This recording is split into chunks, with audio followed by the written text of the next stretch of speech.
Bonjour, Maxime Derrien, je suis directeur du Grand Projet des villes de la Rive Droite. Donc, c'est un groupement d'intérêt public qui rassemble les villes de Foirac, Senon, Lormont et Bassins, ainsi que Bordeaux Métropole. Le GPV Rive Droite est donc un groupement d'intérêt public qui œuvre pour le développement du territoire de la Rive Droite métropolitaine. Historiquement, donc l'année prochaine, on fêtera nos 20 ans de création, autour notamment des enjeux du renouvellement urbain, mais aussi aujourd'hui sur les mobilités, l'habitat, l'espace public, sur le développement de la nature et plus précisément du parc des Coteaux, qui est un poumon de la métropole, avec le développement notamment d'une biennale artistique pour redécouvrir celui-ci. Et on travaille aussi depuis quelques années sur le développement économique de ce territoire, avec un angle sur l'aménagement, sur l'activité économique et notamment l'entrepreneuriat dans les quartiers politiques de la ville. Et on va y venir notamment sur l'économie circulaire. Et enfin, il y a un dernier élément sur lequel on travaille, sur la transition alimentaire. Donc pour le retour d'expérience sur les enjeux du réemploi et du recyclage des matériaux, donc sur le territoire de la Rive Droite, on travaille sur 5 projets de NPNRU, donc des nouveaux programmes nationaux de renouvellement urbain, qui vont permettre de transformer l'image de la Rive Droite, avec notamment la démolition de 900 logements et 15 équipements publics, qui vont être aussi une opportunité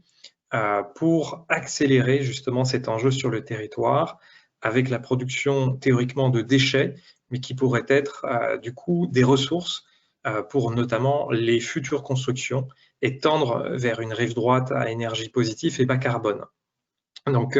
on a initié une première étude avec le bureau d'études KINAT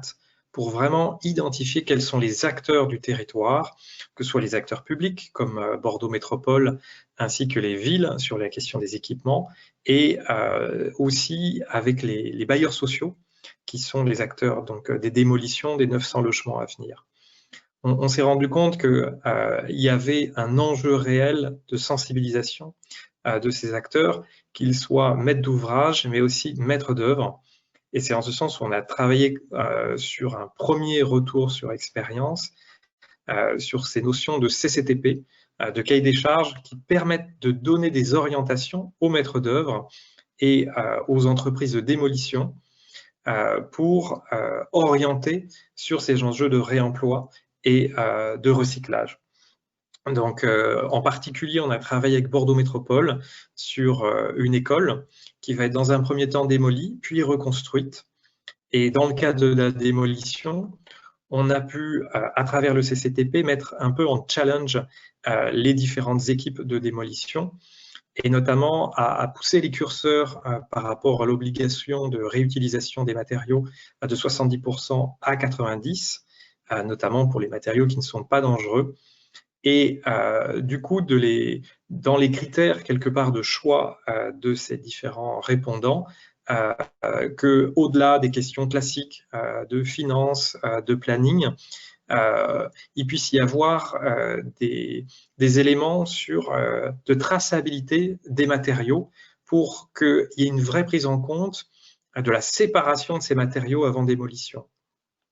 Donc ça, c'est pour la démolition. Et pour la reconstruction, on oriente aussi pour que les nouvelles constructions puissent intégrer ces matériaux-là. Donc, par exemple, c'est une école en béton. Donc, on a proposé, toujours pareil, en challenge, qui est une réduction maximum de 30% de CO2 dans le futur béton par rapport à une solution classique, et qui puisse permettre notamment d'intégrer dans cette réduction du CO2 des granulats décarbonés issus de démolition de bâtiments en béton.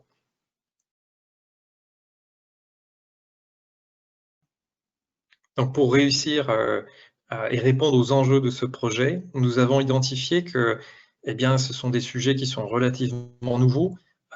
et qui vont prendre une ampleur avec l'application de la future loi de février 2020 et qu'il faut, dans un premier temps, être entouré d'une équipe qui soit en capacité de nous accompagner à la fois sur la stratégie et sur l'opérationnel. Et c'est en ce sens où nous souhaitons nous accompagner d'un assistant à maîtrise d'ouvrage sur l'économie circulaire pour travailler avec nous, notamment sur la stratégie, autrement dit à partir des 76 000 mètres carrés de surface planchée à démolir sur les 8 ans qui viennent, comprendre à quel moment vont arriver les ressources, savoir quels sont les modèles économiques, et du coup travailler avec les acteurs du territoire, qu'ils soient existants ou en venir, puisque en fait ce projet va accélérer le développement des filières, que ce soit du béton, de la brique, du plâtre, à des échelles de territoires différentes, à l'échelle métropolitaine, voire échelle régionale. Donc, ce qu'on se rend compte, c'est que pour pouvoir discuter avec les différents partenaires, que ce soit les maîtres d'ouvrage ou les maîtres d'œuvre, il y a vraiment un enjeu de sensibilisation à ces questions. Et on voit que voilà, on n'en est qu'aux prémices. Et ce qu'on explique souvent, que ce soit pour en particulier les maîtrises d'ouvrage, c'est que en travaillant avec nous sur ce projet, ça va permettre d'anticiper justement la loi et que comme on a un projet qui va durer 8 ans, eh bien, de s'acculturer avec nous sur les premières expériences, ça va permettre justement de comprendre quels sont les leviers et les éléments peut-être plus difficiles à mettre en œuvre pour se forger collectivement une culture du retour d'expérience et de pouvoir continuer à massifier ces éléments-là. Et donc l'enjeu de la sensibilisation aussi, au-delà des maîtres d'ouvrage, au niveau des maîtres d'œuvre, elle est nécessaire pour que les nouvelles constructions puissent voir le jour de façon décarbonée et avec ces matériaux issus soit du réemploi, soit du recyclage. Et c'est en ce sens où notre AMO économie circulaire, il est là aussi pour faire le dialogue dans les différentes parties prenantes, soit de la démolition, soit de la reconstruction.